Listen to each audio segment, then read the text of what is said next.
मेरी आज की स्टोरी उन स्टोरीज में से एक है जिसकी एंडिंग पर विश्वास करना बहुत बहुत मुश्किल था। बट ट्रस्ट मी, ये सब कुछ सच था। बट अब क्योंकि मैं ये वीडियो बहुत तेज फीवर के अंदर रिकॉर्ड कर रहा हूँ, इसलिए आप सब भी अपने अंगूठे को एग्जैक्टली 101 डिग्री फ़ारेनहाइट के ऊपर गर्म करके लाइक बटन के ऊपर रख दीजिए, सब्सक्राइब बटन के ऊपर भी क्लिक कर दें, कमेंट्स में पिक में लिख दें। Let's dive in.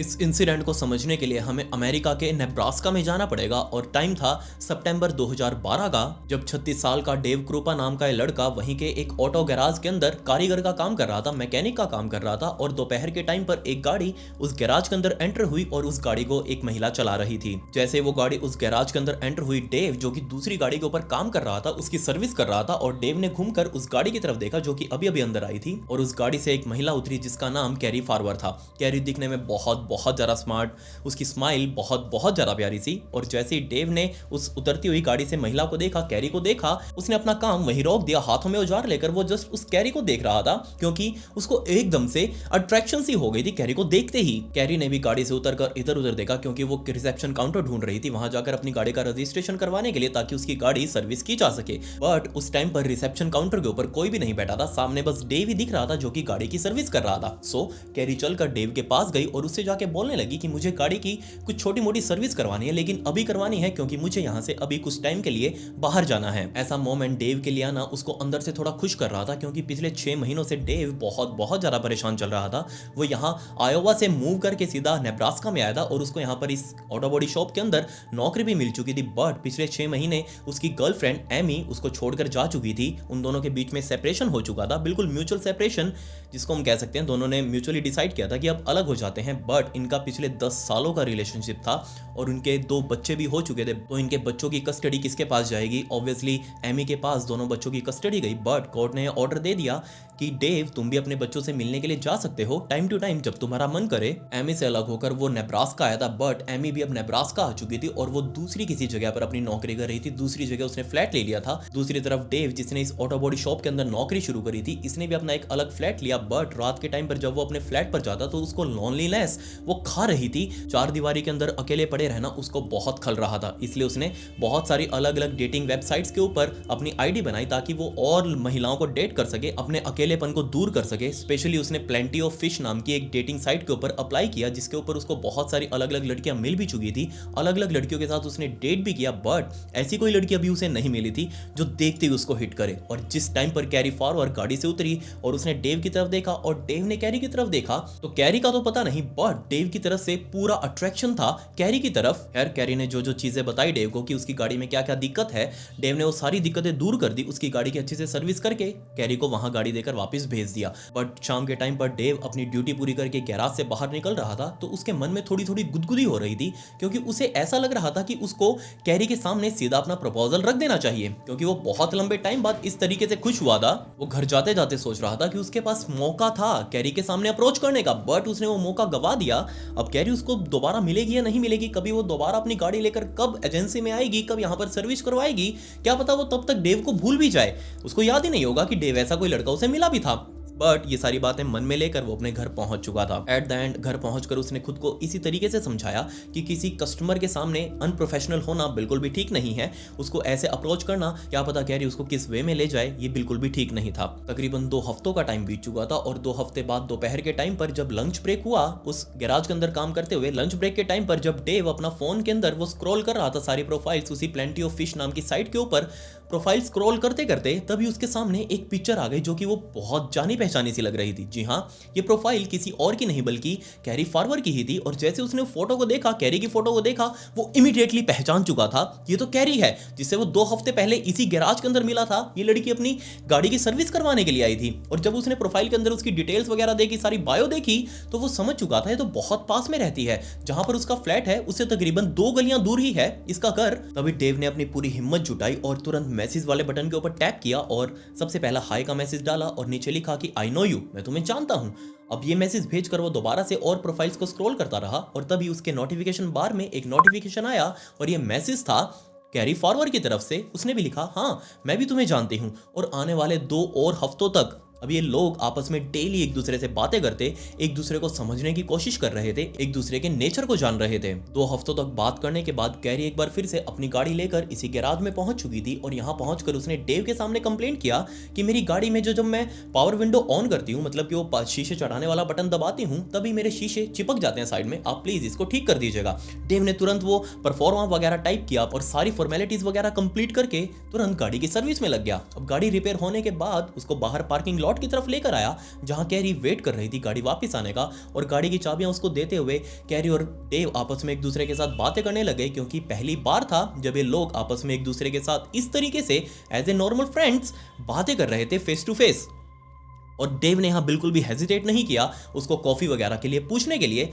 कैरी ने भी मना नहीं किया। कैरी ने कहा कि आज नहीं लेकिन हम कल कॉफी के लिए जा सकते हैं, और अगले दिन दोनों के दोनों पास ही के मॉल में एक कॉफी डेट के ऊपर पहुंच चुके थे। बातें करते हुए डेव को पता चल चुका था कि कैरी भी सिंगल मॉम है, उसका भी पति उसे छोड़कर जा चुका है, और जैसा कि इसके साथ हुआ था इसकी भी गर्लफ्रेंड एमी इसको छोड़कर जा चुकी थी अपने दोनों बच्चों के साथ। ये दोनों मतलब कि कैरी और डेव अब दोनों अलग अलग रह रहे थे। दोनों ने अपने साथ अपने इंटरेस्ट शेयर किए कि किस किस तरीके की चीजें उन्हें पसंद है, नापसंद है, सब कुछ डिस्कस करने के बाद इनकी कॉफी डेट बहुत अच्छे से बीत चुकी थी। शाम होते होते कैरी को अपने घर जाना था, बट डेव ने कैरी के सामने आस्क आउट कर लिया कि आज अगर तुम बुरा ना मानो तो तुम मेरे घर पर मेरे अपार्टमेंट में चल सकती हो, मैं वहां अकेला रहता हूं और आज की रात हम वहीं पर स्पेंड कर सकते हैं।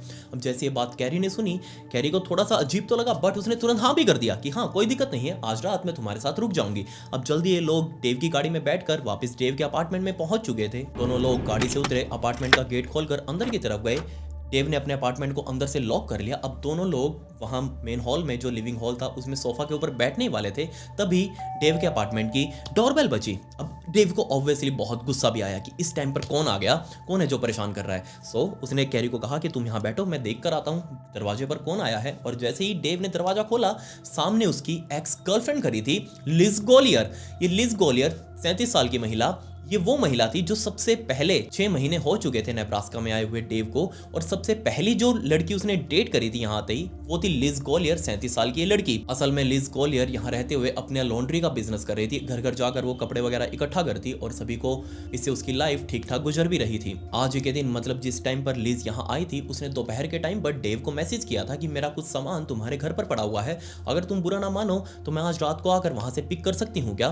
तब डेव ने उसे हाँ कर दिया कि आज शाम को मैं इस टाइम पर घर पहुंच जाऊंगा तो तुम अपना सामान आकर वहां से ले जाना। बट इस टाइम पर, जिस टाइम पर वो मैसेज आया था, उस टाइम तक डेव और कैरी का कोई प्लान नहीं था डेव के घर पर जाने का, इसलिए डेव ने हाँ कर दिया था। अगर उसे पता होता कि कैरी उसके साथ उसके घर जाएगी तो वो लिज को उस टाइम पर मना कर सकता था। बट अब क्योंकि लिज भी यहाँ पर पहुंच चुकी थी और डेव ने दरवाजा खोल लिया, लिज ने जैसे ही सामने की तरफ लिविंग हॉल में कैरी को बैठे हुए देखा तो लिज ने खुद सॉरी बोलना शुरू कर दिया कि ओ सॉरी मैं शायद गलत टाइम पर आ चुकी हूँ। बट डेव ने कहा कि कोई दिक्कत नहीं है, गलत टाइम पर तो हो लेकिन कोई बात नहीं, एक काम करो, तुम अपना सामान फटाफट से इकट्ठा करो और जल्दी से जल्दी यहाँ से निकलो। डेव ने भी खुद कैरी के पास जाकर सारी सिचुएशन एक्सप्लेन करी कि ये मेरी पुरानी गर्लफ्रेंड थी और यहाँ मेरे साथ पहले रहा करती थी, तकरीबन 2-3 महीने तक हमने डेट किया, बट इसका सामान कुछ यहाँ पड़ा हुआ है, ये वही सामान वगैरह लेने के लिए आई है। कैरी इस बात को समझ चुकी थी, उसने कहा कोई दिक्कत नहीं है, इसको आराम से अपना सामान ले जाने दो, हम तो यहीं पर है पूरी रात, हमें क्या ही जल्दी है। कैरी ने डेव को कहा कि मैं घर के बाहर वेट कर रही हूँ, जब ये चली जाए तब मुझे तुम बुला लेना। कैरी अपना बैग लेकर वापस घर से बाहर निकल चुकी थी और दूसरे ब्लॉक पर जाकर वहां पर वेट करने लगी कब दोबारा से डेव उसको फोन करेगा। दूसरी तरफ लिज, जो कि घर के अंदर अब घूम घूम कर अपना सामान इकट्ठा कर रही थी, उसको झोले में डाल रही थी, और सारा झोला भरकर जब उसको लगा कि सारा सामान उसने पिक कर लिया है, तब वो वहां से निकलने वाली थी। असल में डेव का पर्सपेक्टिव एकदम क्लियर था हर लड़की के आगे, एमी के आगे भी, जो कि उसकी 10 साल से गर्लफ्रेंड रही थी, उसको भी उसने खुलकर बताया हुआ था कि देखो मैं तुम्हारे साथ सिर्फ और सिर्फ फिजिकल रिलेशन बनाने के लिए हूँ, अच्छा साथ देने के लिए हूँ, लेकिन मैं शादी वादी नहीं कर सकता। यही बात उसने लिज गोलियर के आगे भी कही थी कि मैं तुम्हारे साथ तुम्हारी नीड्स पूरी कर सकता हूँ, तुम्हें घुमा फिरा सकता हूँ, बट लेकिन मैं शादी नहीं कर सकता। और यही बात उसने कैरी को भी बोल दी कि हम दोनों साथ में रह सकते हैं, अच्छा टाइम बिता सकते हैं, हैंग आउट वगैरह कर सकते हैं, लेकिन मैं शादी नहीं कर सकता। और यही चीज कैरी को भी चाहिए थी, उसको कोई अब अपनी जिंदगी के अंदर पार्टनर नहीं चाहिए जो कि उसका हस्बैंड बनकर रहे, उसको जस्ट अपनी नीड्स पूरी करने के लिए कोई बंदा चाहिए था। और डेव जो कि एग्जैक्टली यही चाह रहा था, उसके लिए तो एक जैकपॉट जैसा था कि कैरी बिल्कुल उसके जैसी है, ये उसके साथ हमेशा रहेगी क्योंकि इसको शादी की कोई भी जल्दी नहीं है। खैर लिज के जाते ही डेव ने दोबारा से कैरी को फोन किया और कैरी ने उठाते ही कहा कि हाँ मैं समझ गई, मैं अभी आ रही हूँ। और तकरीबन 3-4 मिनट की वॉकिंग के बाद दोबारा से कैरी डेव के फ्रंट डोर फ्लोर पर खड़ी थी। उसने डोरबेल बजाई, डेव ने तुरंत भागकर दरवाजा खोला। सामने कैरी और दोनों के दोनों वापस घर के अंदर आ चुके थे। डेव ने अंदर से दरवाजा बंद कर लिया। अंदर जाते ही सीधा दोनों बेडरूम में जा चुके थे और दोनों जल्दी ही इंटीमेट भी हो गए। पूरी रात इनका एक खेल चला और सुबह होते ही दोनों के बीच में क्लियर हो चुका था कि दोनों में से कोई भी एक दूसरे को शादी के लिए नहीं बोलेगा। अब डेव तो अंदर से बहुत ज़्यादा खुश, कैरी भी अंदर से बहुत ज़्यादा खुश कि हाँ, उसको ऐसा पार्टनर मिल चुका है जो उसको शादी के लिए फोर्स नहीं करेगा। डेव भी अब अंदर से खुश था कि उसको ऐसी पार्टनर मिली है जो कि उसको शादी के लिए नहीं बोलेगी। इनफैक्ट एमी के साथ भी डेव का ब्रेकअप इसी बात पर हुआ था कि 10 सालों तक साथ रहने के बाद 2 बच्चे भी पैदा कर दिए, लेकिन अभी भी डेव ने एमी को शादी के लिए नहीं कहा। इसलिए एमी ने उसके ऊपर दबाव बनाना शुरू किया था, बट इस दबाव के चक्कर में दोनों का रिलेशनशिप टूट चुका था। आने वाले 1 हफ्ते तक कैरी अपना सारा तामझाम उठाकर डेव के घर पर ही शिफ्ट हो चुकी थी, क्योंकि उसको यहीं से अपना ऑफिस पास पड़ता था। तो डेव ने भी उसको मना नहीं किया कि कोई दिक्कत नहीं, तुम आराम से यहाँ रह सकते हो। कैरी ने अपने बेटे को अपने दादा दादी के पास छोड़ दिया और कैरी अब अकेले डेव के साथ शिफ्ट हो चुकी थी। और जैसे ही डेली सुबह उठकर डेव तैयार होता अपनी नौकरी पर जाने के लिए, तब साइड में बैठी कैरी अपने लैपटॉप के ऊपर काम करती रहती, क्योंकि उसको वर्क फ्रॉम होम मिला हुआ था। और सारा दिन वो टाइपिंग वगैरह करती रहती, माउस की क्लिक करती रहती, और ये आवाज़ें सुनकर डेव को बहुत अच्छा भी लग रहा था। 13 नवंबर 2012 का दिन आ चुका था और डेली की तरह सुबह सुबह डेव जल्दी उठ चुका था 5:30 बजे के आसपास, और उसने देखा कि कैरी भी उठ चुकी है और वो अपने लैपटॉप के ऊपर अपने काम करने में लगी हुई है, ऑफिस का काम कर रही है। अब क्योंकि डेव को भी अपनी जल्दी ड्यूटी ज्वाइन करनी थी, अपने ऑफिस में जाना था, वहीं गैराज में जाना था। अब डेव जैसे उठा, उसने अपने मुंह हाथ धोया, अपना नहाया धोया, नाश्ता वगैरह बनाकर खुद खाया और तकरीबन 6:20 पर वो रेडी होकर कैरी के पास गया, उसको किस वगैरह करी और कहा कि मैं जल्दी ही अपनी नौकरी से वापस आ जाऊंगा, आज मुझे जल्दी ज्वाइन करना है, सो तुम आराम से बैठकर घर पर अपना काम वाम करो, मैं यहाँ से निकलता हूँ। 6:25 के ऊपर वो अपनी गाड़ी लेकर वापस अपने ऑफिस के लिए निकल चुका था। सुबह के 10 बज चुके थे। डेव अब एक गाड़ी की सर्विस कर रहा था और तभी उसके मोबाइल में नोटिफिकेशन की रिंगटोन बजी और जैसे उसने अपना मोबाइल निकाल कर देखा, एक मैसेज आया हुआ था कैरी की तरफ से। और जैसे ही डेव ने उस मैसेज के ऊपर टैप किया, मैसेज खुल चुका था और उस मैसेज में कैरी की तरफ से लिखा हुआ था कि डेव, क्या तुम मेरे साथ हमेशा के लिए रहना चाहोगे। अब जैसे ये मैसेज डेव ने पढ़ा, वो कंफ्यूज हो चुका था, क्योंकि अंदर से उसको अच्छा लग रहा था कि कैरी उसे पूछ रही है हमेशा के लिए साथ रहने के लिए, लेकिन इसका ये भी मतलब हो सकता है कि वो दोनों शादी कर ले। दोनों शादी करेंगे तभी तो एक साथ रह पाएंगे, वरना ये रिलेशनशिप तो आज है कल नहीं, इसका क्या ही भरोसा। और जैसे ये थॉट्स माइंड में डेव के आए, उसको अजीब भी लगा, क्योंकि कैरी ने खुद सामने से डेव को कहा था कि उसको सीरियस रिलेशनशिप नहीं चाहिए है, उसको जस्ट टाइम पास चाहिए जो उसकी नीड्स पूरी कर सके, उसके साथ इंटीमेट वगैरह हो सके, उसको घुमा फिरा सके। अब डेव को भी यही चाहिए था, लेकिन एकदम से ये मैसेज कैरी की तरफ से आना, ये थोड़ा बहुत अजीब तो था। अपनी तरफ से पूरा क्लियर कट करते हुए डेव ने लिख दिया कि नो, नॉट इंटरेस्टेड।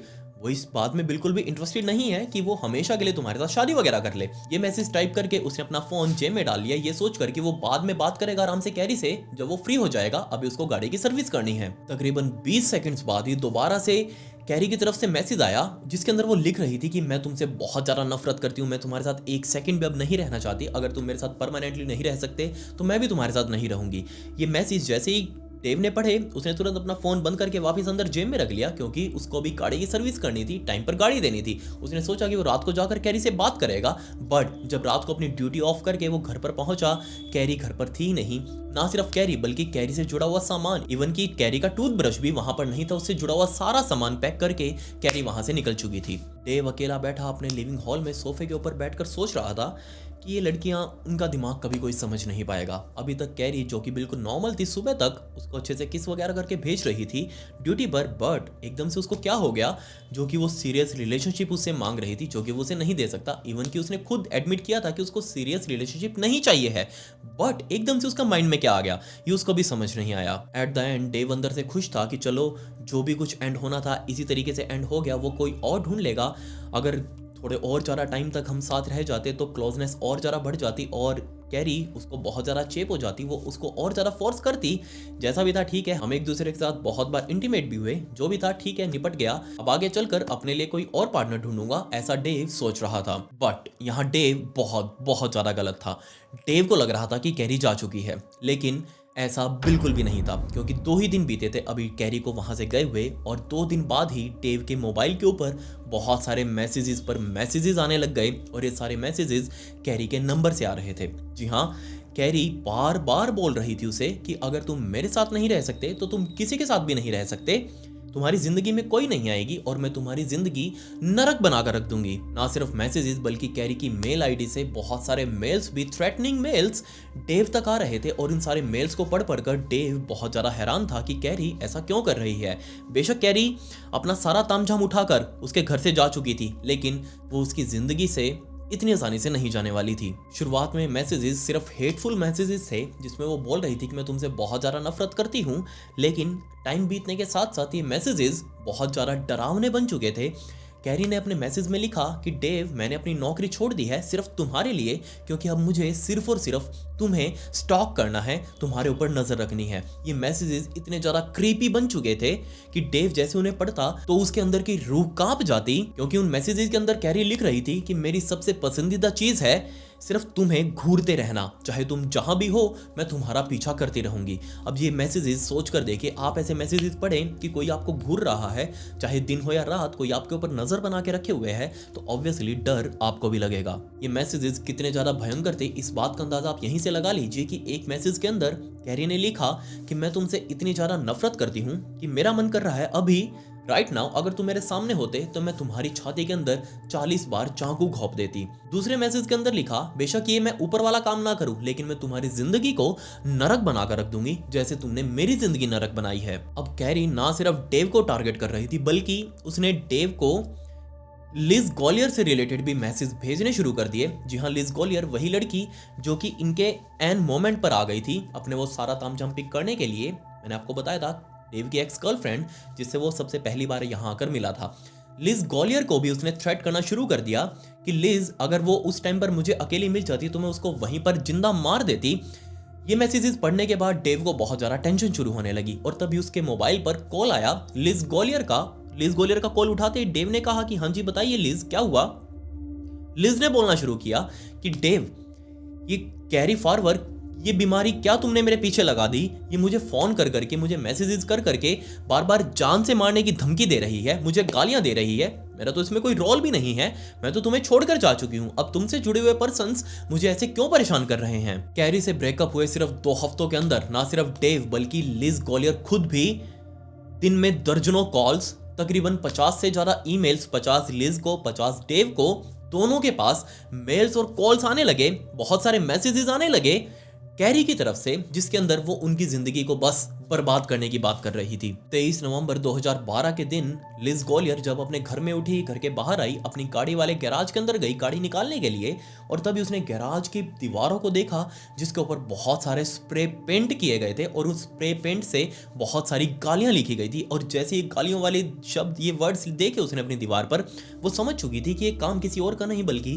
कैरी फारवर का ही होगा। उसने तुरंत अपना मोबाइल उठाकर 911 डायल किया, पुलिस वालों को मौके पर बुलाया, ये सारा कुछ दिखाया और कैरी फारवर के बारे में बताया कि ये लड़की ना सिर्फ मुझे बल्कि डेव को बहुत ज्यादा परेशान कर रही है पिछले 2 हफ्तों से। बट पुलिस वाले इसमें क्या कर सकते थे। उन्होंने लिज गॉलियर को समझाया कि देखो, बेशक ये एक चीज गलत है, इस तरीके से दीवारों के ऊपर किसी के लिए भी थ्रेटनिंग मैसेजेस लिखना ये गलत है, लेकिन अभी तो कोई भी जुर्म नहीं हुआ है जिसकी तहकीकात हम करें।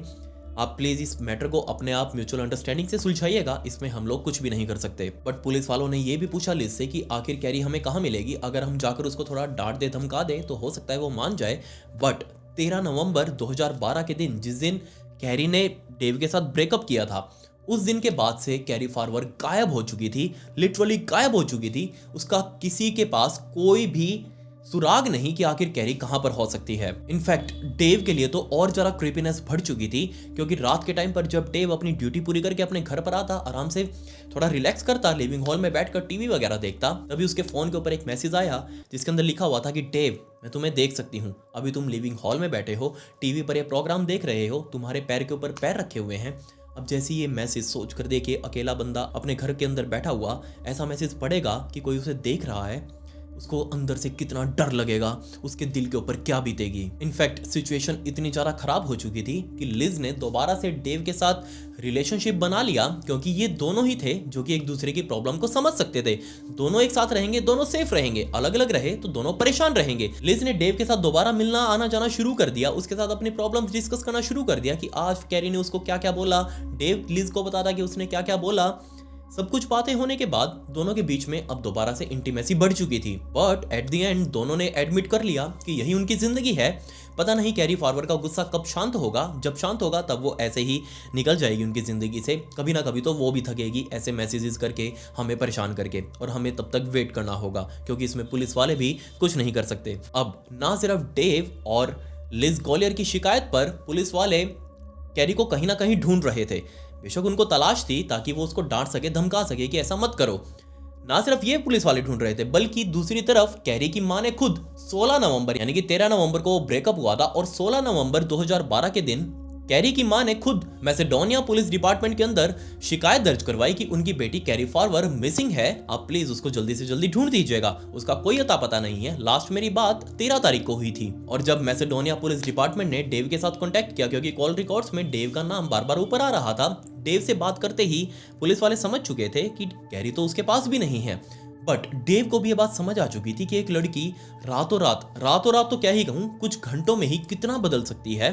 ये इस चीज का एहसास डेव को अब हो रहा था। बट यहाँ एक और मेन चीज मैसेडोनिया पुलिस डिपार्टमेंट ने डेव को बताई कि उसकी माँ पुलिस वालों को बता कर गई थी कि उनकी बेटी कैरी को एक प्रॉब्लम है बाइपोलर डिसऑर्डर की, जिसके अंदर उसकी पर्सनैलिटी एकदम से चेंज हो जाती है।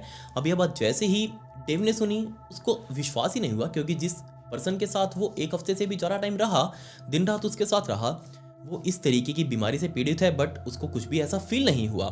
खैर, लिज और डेव की आने वाली जिंदगी अब और ज़्यादा बदतर बनने वाली थी, क्योंकि ये मैसेजेस और ये कॉल्स और ये ईमेल्स अब और ज़्यादा बढ़ने वाले थे। डेव और लिज ने अपना दर्जनों बार मोबाइल नंबर, ईमेल वगैरह चेंज किए, बट इससे उसको कोई फर्क नहीं पड़ा। कैरी, जो कि कंप्यूटर की काफ़ी अच्छी जानकार थी, उसको कहीं ना कहीं से लिज और डेव के वही नए ईमेल आईडीज, नए नंबर्स वगैरह मिल जाते और दोबारा से वो उनके ऊपर अपना वही काम शुरू कर रही थी। बट आखिर कैरी गई कहाँ? 13 नवंबर के बाद उसके बेटे का भी बर्थडे आना था, उसके पिता की भी मौत हो चुकी थी 15-16 तारीख के आसपास, 15-16 नवंबर को।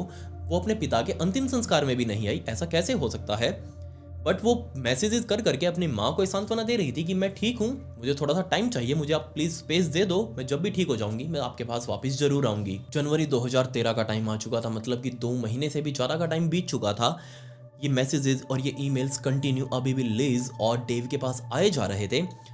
जनवरी 2013 में डेव जब अपनी ड्यूटी पूरी करके अपने घर वापस जा रहा था, वो बीच में ग्रोसरी स्टोर में रुका सामान लेने के लिए, बट उस ग्रोसरी स्टोर की पार्किंग में उसको कैरी की गाड़ी दिखी। अब जैसे उसने गाड़ी देखी, उसने तुरंत 911 डायल किया। पुलिस वाले चाँव चाँव करते हुए मौके पर पहुंचे, आकर गाड़ी को कब्जे में लिया, बट उस गाड़ी की अच्छे से स्कैनिंग करने के बाद भी गाड़ी के अंदर कुछ नहीं मिला। सिर्फ था तो एक मिंट्स नहीं होती वो जो खाते हैं हम, सेंटर फ्रेश टाइप, ये जो च्युइंगम वगैरह होती है, इन मिंट्स का एक डब्बा था मेटल का, और उसके ऊपर सिर्फ एक फिंगरप्रिंट। और जब पुलिस वालों ने उस फिंगरप्रिंट को उठाया और उसको मैच किया अपने डाटाबेस में, बट वो किसी भी क्रिमिनल का था ही नहीं। पुलिस वालों ने लिज और डेव के फोन को भी जब्त किया उनकी जांच करने के लिए कि आखिर ऐसा कैसे हो सकता है, कैरी के पास इनके फोन के सारी इंफॉर्मेशन कैसे हो सकती है। बट पूरा फोन स्कैन करने के बाद भी पुलिस वालों के हाथ खाली, डेव के हाथ खाली, लिज के हाथ खाली। 2013 की गर्मियां आ चुकी थी और अभी तक भी ये कैरी डेव और लिज का पीछा छोड़ने के लिए तैयार नहीं। उनके मोबाइल पर डेली वही मैसेजेस, कॉल्स और ईमेल्स आए जा रहे थे।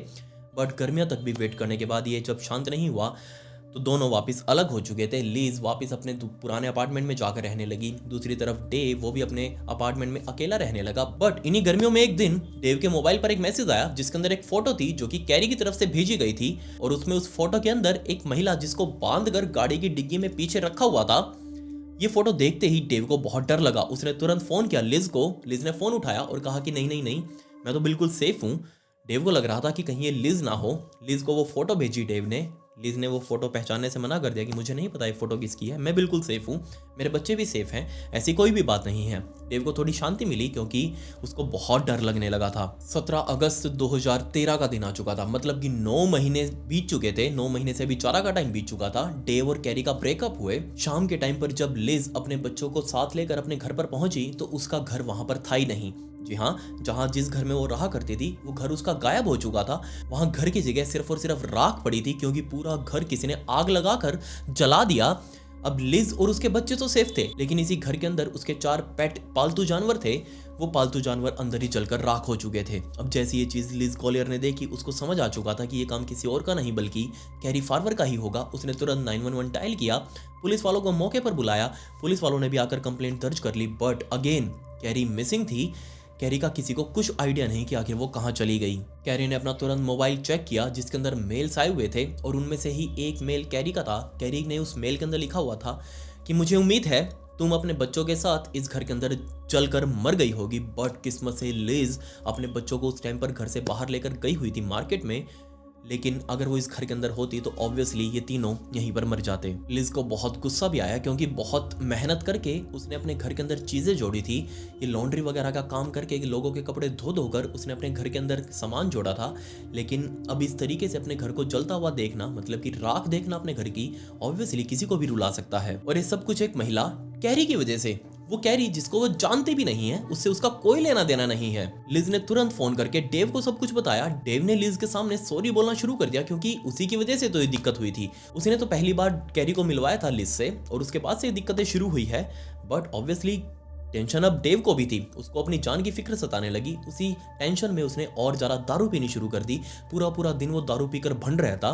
दारू पीकर ही वो अपने नौकरी पर जाता, वहां गाड़ी की सर्विस वगैरह करता। जनवरी 2014 का टाइम आ चुका था, मतलब कि 1 साल से भी ऊपर का टाइम बीत चुका था। 1 साल 2 महीने हो चुके थे कैरी और डेव के ब्रेकअप को, बट अभी भी वो इंटेंसिफाइड मैसेजेस, वो थ्रेटनिंग मैसेजेस और ईमेल्स और कॉल्स वो सारे आए जा रहे थे कैरी की तरफ से। बट कॉल जैसे ही वो डेव उठाता वो कॉल अपने आप कट हो जाता। कैरी फोन कर रही थी लेकिन वो किसी से भी बात नहीं कर रही थी। वो बात कर रही थी तो सिर्फ और सिर्फ टेक्स्ट और ईमेल्स के ऊपर। खैर जनवरी 2013 में डेव अपने साथ एक और नई लड़की लेकर अपने अपार्टमेंट में आया। उसके साथ अपना टाइम स्पेंड कर रहा था और तभी उसने नोटिस किया कि उसके घर का मेन डोर, जो कि बहुत जोर जोर से कोई खटखटा रहा है, लेकिन डेव के अंदर वो दरवाजा खोलने की हिम्मत ही नहीं हुई क्योंकि उसे लग रहा था कि हो सकता है दरवाजे के पीछे कैरी खड़ी हो और वो उसका मौसम बिगाड़ दे, जो कि उसने बहुत मुश्किल से रोमांटिक मौसम बनाया है। वो उस मौसम को नहीं बिगाड़ना चाह रहा था। खैर वेट करता रहा कि कब वो कैरी वापस यहाँ से चली जाएगी, वो दरवाजा नहीं खोलेगा, लेकिन तभी उसने नोटिस किया कि एक ईंट, बहुत भारी सी ईंट उसकी खिड़की का कांच तोड़ते हुए उसके घर के अंदर आई। लेकिन अभी भी डेव अपने बेड से नहीं उतरा। उन्होंने सब चीजों को इग्नोर किया, बट अंदर ही अंदर डेव को डर लग रहा था। इनफैक्ट अगली सुबह एमी फ्लोरा, जी हाँ वही एमी जिसके साथ डेव 10 सालों तक रिलेशनशिप में था, उसके 2 बच्चे लेकिन बाद में सेपरेट हो चुके थे, एमी का भी मैसेज डेव के पास आया और उस मैसेजेस के अंदर लिखा हुआ था कि ये कैरी कौन है, ये कैरी मुझे मैसेजेस कर करके परेशान क्यों कर रही है, ये मुझे गालियां दे रही है, मुझे जान से मारने की धमकी दे रही है, इससे तुम्हारा क्या लेना देना है। डेव ने तुरंत एमी को कॉल करके समझा दिया कि ये सब कुछ भसड़ हमारी जिंदगी में पिछले 1.25 साल से भी ऊपर का टाइम हो चुका है, तब से चल रही है, तुम प्लीज इन सबको इग्नोर करो, जैसे ही सब कुछ सॉर्ट आउट होगा मैं तुमको जल्दी ही अपडेट कर दूंगा। दिन और बीतते रहे, महीने बीतते रहे, साल बीत चुके थे। 2015 का टाइम आ चुका था, मतलब कि 3 साल होने वाले थे अब इन दोनों के ब्रेकअप को हुए हुए। बट 2015 में कैरी फार्वर का केस पूरी दुनिया के सामने हेडलाइंस बनकर आने वाला था। 2015 में लिज गोलियर, जो कि अब अपने बच्चों को साथ लेकर किसी दूसरे घर में रेंटेड शिफ्ट हो चुकी थी, वहां बैठे बैठे उसको अजीब सा लगने लगा क्योंकि उसे लग रहा था कि कैरी फार्वर की उससे कोई भी दुश्मनी नहीं है। बेशक वो आज भी उसको मैसेजेस करती है, मेल्स करती है रेगुलरली, एक दिन भी वो मिस नहीं करती, बट उसकी कोई दुश्मनी नहीं है। बट वो उसको ऐसे टारगेट क्यों कर रही है? और दूसरी बात, पुलिस वाले कैरी को ढूंढ रहे हैं लेकिन पुलिस वालों के सामने कैरी आई नहीं रही। ऐसा कैसे हो सकता है कि पुलिस वाले कैरी को ना ढूंढ पाए? यहाँ लिज गोलियर को थोड़ा अजीब लगने लगा। 4 दिसंबर 2015 के दिन, मतलब कि 3 सालों से ऊपर का टाइम बीत चुका था डेव और कैरी के ब्रेकअप को हुए हुए। 4 दिसंबर 2015 के दिन लिज गोलियर अपनी गाड़ी उठाकर अपने दोनों बच्चों के साथ नजदीकी पुलिस स्टेशन में गई। वहां जाकर उसने कंप्लेंट लिखी और उस कंप्लेंट में उसने रिस्ट्रेनिंग ऑर्डर मांगा। रिस्ट्रेनिंग ऑर्डर में आपको बता दूं, वहां एक रूल है, मतलब अगर आप किसी के खिलाफ रिस्ट्रेनिंग ऑर्डर लगा देते हैं तो वो आदमी जिसके खिलाफ आपने लगाया है वो आपके पास नहीं आ सकता। अगर वो पास आया तो उसके ऊपर कानूनी कार्रवाई की जाएगी। वो आपसे मिल नहीं सकता, आपको फोन कॉल वगैरह नहीं कर सकता। यही रिस्ट्रेनिंग ऑर्डर लिज गोलियर ने लिखवाया कैरी फार्वर के खिलाफ नहीं, बल्कि एमी फ्लोरा के खिलाफ। जी हाँ, वही एमी जिसका 10 साल तक रिलेशनशिप था डेव के साथ और उसके बाद वो अलग हो गए थे, क्योंकि यहाँ लिज गोलियर को लग रहा था कि कैरी फार्वर उससे दुश्मनी क्यों निकालेगी, उसका कोई लेना देना ही नहीं है। हो ना हो ये दुश्मनी निकाल रही है तो एमी फ्लोरा ना सिर्फ डेव के साथ बल्कि लिज गोलियर के साथ भी। जब पुलिस वालों ने क्यों पूछा कि क्यों एमी फ्लोरा ही क्यों, तो लिज ने बताना शुरू किया कि वही है जिसके पास एकमात्र मोटिव है, क्योंकि वो बहुत लंबे टाइम तक डेव के साथ थी। 10 साल थोड़े नहीं होते। इतने टाइम बाद अगर कोई व्यक्ति किसी को छोड़कर जाएगा तो वो रिलेशनशिप बहुत ज़्यादा गहरा हो जाता है और उसको एकदम से नहीं तोड़ा जाता। और जब देखेगा कि सामने वाला पार्टनर किसी और को डेट कर रहा है तो उसको जलन होगी। तो हो ना हो एमी ही है जो इतने लंबे टाइम से 3 साल से भी ऊपर हो चुके हैं, वो आज भी हमें दर्जनों मैसेजेस भेजती है डेली, हमको मारने की धमकी देती है, मेरा घर जला दिया उसने, मुझे मारने की कोशिश करी। ये सारा कुछ जो भी कर रही है वो एमी फ्लोरा कर रही है। इनफैक्ट लिज ने तो पुलिस वालों को यहाँ तक कह दिया कि मुझे नहीं लगता कि कैरी फार्वर कहीं मिसिंग है, बल्कि हो सकता है एमी फ्लोरा ने कैरी फार्वर को किसी तरीके से ठिकाने लगा दिया हो और उसका सारा तामझाम अपने ऊपर हड़प लिया हो, उसकी आइडेंटिटी उसने खुद ले ली और वही है जो ये सब कुछ कर रही है। पुलिस वालों ने लिज को कहा कि देखो आप अपना मोबाइल हमारे पास जमा करवाइए, हम इसको एक बार दोबारा से रिव्यू करवाएंगे नई इन्वेस्टिगेशन टीम से और देखते हैं कि इसमें क्या निकलता है। लिज ने तुरंत अपना मोबाइल पुलिस वालों को दे दिया और पुलिस वाले अब इस केस में जांच के अंदर लग चुके थे। दूसरी तरफ लिज को अब उम्मीद थी कि पुलिस वाले कुछ नया करेंगे और फाइनली अब इस पूरे नरक को उसकी जिंदगी से बाहर निकाल देंगे। बट यहाँ लिज गलत थी, क्योंकि उसके लिए भी एक बहुत बहुत बड़ा नाइटमेयर सच होने वाला था। 5 दिसंबर 2015 के दिन शाम के टाइम पर पुलिस वालों के पास एक 911 कॉल आई और ये कॉल किसी और ने नहीं बल्कि लिज गोलियर ने ही करी थी। जी हाँ, 4 तारीख को वो लिज गोलियर पुलिस स्टेशन गई थी। 5 तारीख को उसने दोबारा से पुलिस वालों को फोन किया और तुरंत वहीं के एक लोकल पार्क में आने के लिए कहा। पुलिस वाले अपनी गाड़ी लेकर चाव चाव करते सीधा उस पार्क में पहुंचे। लिज गोलियर वहीं के एक बेंच के ऊपर बैठी हुई थी और पूरी तरह से खून से लथपथ, ऊपर से लेकर नीचे तक खून से लथपथ। जैसे पुलिस वालों ने उसे देखा, उसको तुरंत एम्बुलेंस के अंदर लोड करवाया। एम्बुलेंस सीधा हॉस्पिटल में गई और वहां जाकर लिज गोलियर के बयान पुलिस वालों ने लिए और पूछा कि हाँ जी बताओ क्या बीमारी है, आपके साथ ये सब कुछ कैसे हुआ। लिज गोलियर ने बोलना शुरू किया कि मैं तो आराम से अपने पार्क में बैठी हुई थी, बट तभी एक नकाबपोश व्यक्ति भागता हुआ आया, उसके हाथ में पिस्टल थी और आती उसने पिस्टल उसके साइड में, पेट के साइड में यहाँ किडनी के पास अड़ा दी और वो व्यक्ति उसको धमकियां दे रहा था, बहुत जोर जोर से उसके ऊपर बोल रहा था। बट अब क्योंकि लिज को खुद की जान बचानी थी, उसने वो बंदूक पकड़ी और सामने उस व्यक्ति को कन्फ्रंट करने लगी, उसके साथ लड़ाई करने लगी। बट उस आदमी ने अपनी बंदूक छुड़वा कर नीचे टांगों के बीच में लिज गोलियर के लगा दी और वो व्यक्ति उसको धमकियां दे रहा था कि वो उसकी जान ले लेगा, उसको ऐसे नहीं छोड़ेगा। और ये सारी लड़ाई अभी चली रही थी कि तभी उस व्यक्ति ने गोली का ट्रिगर दबा दिया और वो गोली चलकर सीधा आर पार हो चुकी थी। बट किस्मत से ये गोली लिज गोलियर के जांग को सिर्फ टच करके आगे की तरफ मिट्टी में जा लगी, नीचे पार्क के अंदर ही, और वो व्यक्ति वहां से गोली मारकर भाग चुका था। डॉक्टर्स ने बताया कि बहुत मुश्किल से लिज गोलियर बचाई जा सकती है, क्योंकि यहाँ से एक मेन आर्टरी होती है जांग में से जो कि सीधा दिल तक जाती है। अगर वहां ये गोली लग जाती तो ऑब्वियसली लिज गोलियर मौके पर ही मर जाती। बट लिज गोलियर ने अपनी बयानों में बताया कि जो भी वो व्यक्ति था, ये बात पक्का है कि वो व्यक्ति कोई आदमी नहीं था बल्कि एक महिला थी जो कि उसके ऊपर हमला करने के लिए आई थी। जी हाँ, जैसे ये बात पुलिस वालों ने सुनी, उनके भी कान खड़े हो गए और दूसरी तरफ लिज चिल्ला चिल्ला कर बोल रही थी कि जनाब मुझे पक्का पक्का पता है कि ये महिला कोई और नहीं बल्कि एमी फ्लोरा ही थी, उसी ने मेरे ऊपर आकर अटैक किया। पुलिस वाले तुरंत चाव चाव करते हुए एमी फ्लोरा के घर पर गए, एमी को वहां से उठाया, उसके दोनों बच्चों को वहीं घर पर छोड़ा, एमी को अपने साथ लेकर पुलिस स्टेशन पहुंचे और उसके साथ क्वेश्चनिंग शुरू करी। बट एमी के पास अपनी सॉलिड एलाबाई कि वो उस टाइम पर घर पर ही थी, उसने सब कुछ नहीं किया, मुझे तो कोई लेना देना ही नहीं है, ना सिर्फ अब डेव से बल्कि इस लिस्ट से भी मुझे कोई लेना देना नहीं है। 7 दिसंबर 2015 के दिन फाइनली पुलिस वालों ने ना सिर्फ डेव का बल्कि एमी का भी फोन जब्त किया, इसके अलावा लिज का भी फोन जब्त किया और जितने भी लोग इस केस से जुड़े हुए थे उन सभी के फोन की तलाशी ली।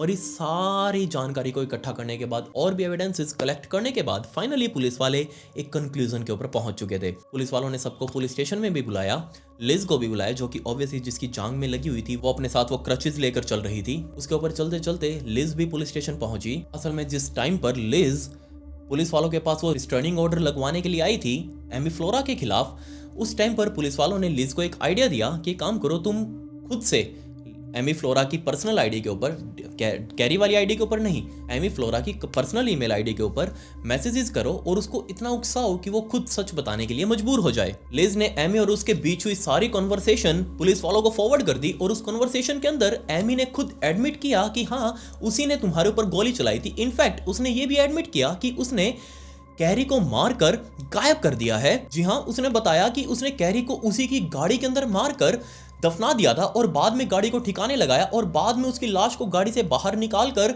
गाड़ी को खुद रखा, खुद यूज किया और उसके कुछ टाइम बाद उसने गाड़ी को उस ग्रोसरी स्टोर की पार्किंग में ही छोड़ दिया। पुलिस वालों ने दोबारा से गाड़ी का चेकअप किया और उस गाड़ी के अंदर अब की बार फोरेंसिक साइंस वालों को ब्लड के ट्रेसेस मिले और वो जो मिंट का कैन मिला था उस कैन के ऊपर जो फिंगरप्रिंट था उसका भी मैच अब पुलिस वालों को पता लग चुका था। जी हाँ, ये फिंगरप्रिंट मैच तो हुआ लेकिन एमी फ्लोरा के साथ नहीं हुआ, बल्कि ये लिज थी जिसका फिंगरप्रिंट उस मिंट वाले कैन के साथ मैच हुआ था। 26 दिसंबर 2016 के दिन पहली बार पुलिस वालों ने लिज कॉलियर को अरेस्ट किया कैरी फार्वर के मर्डर के लिए, डेव से जुड़े हुए लोगों की जिंदगी को नरक बनाने के लिए। जी हाँ, आप बिल्कुल सही समझे, ये लिज ही थी जो पहले दिन से, जब वो 13 नवंबर 2012 को वो ब्रेकअप हुआ था, उस दिन से लेकर आज तक, जब तक ये अरेस्ट नहीं होगी तब से लेकर आज तक, ना सिर्फ खुद को बल्कि डेव को, एमी फ्लोरा को वो थ्रेटनिंग मैसेजेस भेज रही थी। और यही लिज कॉलियर ही थी जिसने कैरी फार्वर का मर्डर भी किया। पुलिस वालों ने जब सभी के मोबाइल फोन जब्त किए थे और उनसे जो डाटा डाउनलोड किया, उस डाटा के अंदर तकरीबन 60,000 से भी ज्यादा SMS, मेल्स और ये जो कॉल हिस्ट्री थी, वो सारा कुछ मैच किया और ये सारे के सारे आरोप साबित कर रहे थे लिज कॉलियर के ऊपर। असल में जब पहली बार लिज और डेव आपस में रिलेशनशिप में आए थे 2012 की गर्मियों में, उस टाइम से ही लिज बहुत ज्यादा सीरियस हो चुकी थी, बहुत ज्यादा ऑब्सेस्ड हो चुकी थी डेव कृपा के साथ। और जब बाद में ब्रेकअप हुआ तब भी लिज को उम्मीद थी कि कहीं ना कहीं डेव उसके पास वापस आ जाएगा। बट उस दिन जब लिज अपना सामान लेने के लिए डेव के घर पर गई थी और उसने सामने कैरी फार्वर को देखा, तब उसके माइंड में आ चुका था कि नहीं, अब तो डेव किसी और लड़की के ऊपर फिदा हो चुका है, अब तो उसकी जगह खत्म हो जाएगी, अब तो वापस आने का कोई चांस ही नहीं। जी हाँ, 13 नवंबर 2012 की सुबह सुबह जब 6:20 पर डेव कृपा अपने घर से अपनी गाड़ी लेकर निकला था अपने काम पर, कैरी को गुड बाय करके उसके कुछ ही मिनटों बाद ये लिज कॉलियर अपने हाथ में चाकू लेकर सीधा मेन डोर पर खड़ी थी डेव कृपा के घर पर। और जैसे उसने खटखटाया, अंदर मौजूद कैरी फार्वर ने दरवाजा खोला और दरवाजा खोलते ही इस लिज कॉलियर ने अपना चाकू निकाला और सीधा कैरी फार्वर के छाती के अंदर खोपना शुरू कर दिया। कैरी फार्वर ऑन द स्पॉट मर चुकी थी। कैरी फार्वर की लाश को बाहर घसीटते हुए उसने कैरी फार्वर की ही गाड़ी के अंदर उस लाश को डिग्गी में पीछे रखा और अंदर से सारा खून वगैरह साफ करके कैरी फार्वर का मोबाइल, लैपटॉप वगैरह सब अपने साथ लेकर के वहां से निकल चुकी थी। काफी दिनों तक कैरी फार्वर की लाश उसी डिग्गी में पड़ी रही, अंदर ही अंदर डिकम्पोज होती रही। स्मेल भी बाहर नहीं आई क्योंकि गाड़ी के सारे दरवाजे बंद थे। बट डिकम्पोज होने के बाद जब उसमें कीड़े चलने लगे, तब लिज ने फाइनली उसकी लाश की बहुत सारी फोटोज वगैरह क्लिक करी और जंगल में ले जाकर उस गाड़ी को, लाश को एक गड्ढा खोदकर उसी गड्ढे के अंदर दफना दिया। गाड़ी लेकर वापिस आई, गाड़ी की साफ सफाई करी और गाड़ी को उस ग्रोसरी स्टोर की पार्किंग के अंदर खड़ा कर दिया। इसके अलावा उसने कैरी फार्वर की सभी अकाउंट्स चलाने शुरू कर दिए, मेल अकाउंट, उसका मोबाइल नंबर, उसका फेसबुक अकाउंट वगैरह सब कुछ चलाने शुरू कर दिए। और 13 नवंबर 2012 की सुबह 10:15 बजे के आसपास जब डेव कृपा अपने सर्विस कर रहा था गाड़ी की, और तब उसको पहली बार वो मैसेज आया था जिसके अंदर कैरी पूछ रही थी उससे कि क्या तुम मेरे साथ हमेशा के लिए रहना चाहोगे। इनफैक्ट ये कैरी नहीं थी बल्कि लिज कॉलियर ने कैरी के फोन से मैसेज किया था। आने वाले 3 सालों से भी ज्यादा समय के लिए इस लिज ने ना सिर्फ खुद की बल्कि डेव कृपा की जिंदगी को भी नरक बनाकर रख दिया। अब क्योंकि उसे पता था कि ये भांडा उसका कभी भी फूट सकता है, तो क्यों ना इस सारा का सारा इल्जाम एमी के ऊपर लगाया जाए, इसलिए उसने एमी के खिलाफ रिस्ट्रेनिंग ऑर्डर भी जारी करवाया। अब जैसे ही वो रिस्ट्रेनिंग ऑर्डर जारी करवाने के लिए पुलिस वालों के पास गई थी, तभी उस टाइम पर पुलिस वालों को शक हो गया था इस लिज कॉलियर के ऊपर। बट बाद में इस लिज कॉलियर ने खुद के ऊपर वो गोली भी चलाई पार्क के अंदर बैठकर और बताया कि एमी फ्लोरा थी जो यहाँ पर आई थी उसको गोली से मारने के लिए। कैरी की बॉडी पूरे तरीके से डिकम्पोज हो चुकी थी। इनफैक्ट लिज को याद भी नहीं था कि उसने कैरी की बॉडी को कहाँ दफनाया है। बट उसने एक बहुत ही सैड मोमेंट पुलिस वालों के सामने बताया कि जब वो कैरी का मर्डर कर रही थी, जब चाकू लग चुके थे कैरी को, उस टाइम पर वो मरने वाली थी, उस टाइम पर कैरी ने रिक्वेस्ट करी थी लिज को कि उसको एक फोन कॉल करने दो अपनी माँ के पास और फाइनल गुड बाय बोलने दो। बट लिज ने मना कर दिया कि नहीं, वो ऐसा नहीं करने देगी। जस्ट उसके मरने का वेट किया और जब वो पूरे तरीके से मर चुकी थी उसके बाद कैरी की लाश को ठिकाने लगाया। पुलिस वालों ने इस पूरे केस की रिपोर्ट बनाकर कोर्ट के अंदर पेश करी, जिसमें कोर्ट ने बाद में लिज को लाइफ सेंटेंस दी, वो भी without the possibility of parole. मतलब वो जिंदगी भर जेल में रहेगी, बाहर नहीं आ सकती पैरोल पर भी। अब आप सोच कर देखिए किसको क्या मिला। क्या लिज को डेव मिल गया? नहीं। क्या डेव को कैरी मिल गई? नहीं। क्या कैरी को डेव मिल गया? नहीं। किसी को कुछ नहीं मिला। सिर्फ कुछ गई तो बेचारी कैरी की जान, जिसका कोई भी कसूर नहीं था, जो कि डेव के साथ रिलेशनशिप में आई थी, 1 हफ्ते तक वो उसके साथ भी रही। बट यही उसकी गलती थी कि लिज ने डेव के साथ कैरी को देख लिया। अब लिज पीछे पड़ चुकी थी कैरी की जान लेने के लिए, क्योंकि उसको डेव के साथ ऑब्सेशन थी। इसीलिए मैं आपसे हमेशा कहता हूं कि आप किसी भी व्यक्ति के साथ, चाहे वो लड़का हो या लड़की हो, आप किसी के साथ भी रिलेशनशिप में आए या फिर आप किसी को अपना पार्टनर बनाने की सोचें, तो आप पहले पूरे अच्छे तरीके से देख लें कि वो व्यक्ति कैसा है, उसका नेचर कैसा हो सकता है, क्योंकि कोई भी व्यक्ति एक बार में आपको अपना असल रूप नहीं दिखा सकता। उसके मन में क्या चल रहा है, उसके माइंड में क्या है आपको लेकर, ये आप कभी भी पता नहीं कर पाएंगे। हमेशा अपने से सामने वाले बंदे से संभल कर रहें। क्या पता अपने माइंड में लेकर कौन क्या सोच रहा है आपके बारे में, ये हम कभी भी पता नहीं लगा सकते। खैर, आप मुझे बताइए कि क्या आपके साथ कोई व्यक्ति बहुत ज़्यादा ऑब्सेस्ड है? क्या आपको किसी ने कभी जिंदगी में परेशान किया है इस तरीके से? अगर हाँ, तो आप अपने स्टोरी को नीचे कमेंट्स में डिस्कस कर सकते हैं, या फिर ये मेरे इंस्टाग्राम आईडीज़ के ऊपर आकर आप मुझसे भी डिस्कस कर सकते हैं। कुछ ना कुछ सॉल्यूशन जरूर निकालेंगे। मुझे पता है ऐसे बहुत सारे लोग हैं अपनी ज़िंदगी में परेशान हैं दूसरे लोगों की वजह से, जो कि उनकी ज़िंदगी को नरक बनाकर रखे हुए हैं। सो इस इंस्टाग्राम आईडी पर मेरा एक ब्रॉडकास्ट चैनल भी है, जिसके अंदर मैं अपने से रिलेटेड या फिर स्टोरी से रिलेटेड बैक स्टोरी फुटेज और फोटोज अपलोड करता हूं। वहीं पर मैं अपने से रिलेटेड अपडेट्स भी देता हूं, तो आप उस ब्रॉडकास्ट चैनल को जरूर ज्वाइन कर लीजिएगा। लिंक आपको डिस्क्रिप्शन में मिल जाएगा। खैर, पिछली वीडियो का शाउट आउट RKJ शिवाय को and comment pick me to get a shout out in next video. मिलते हैं अगली वीडियो में। ये वीडियो देखने के लिए धन्यवाद।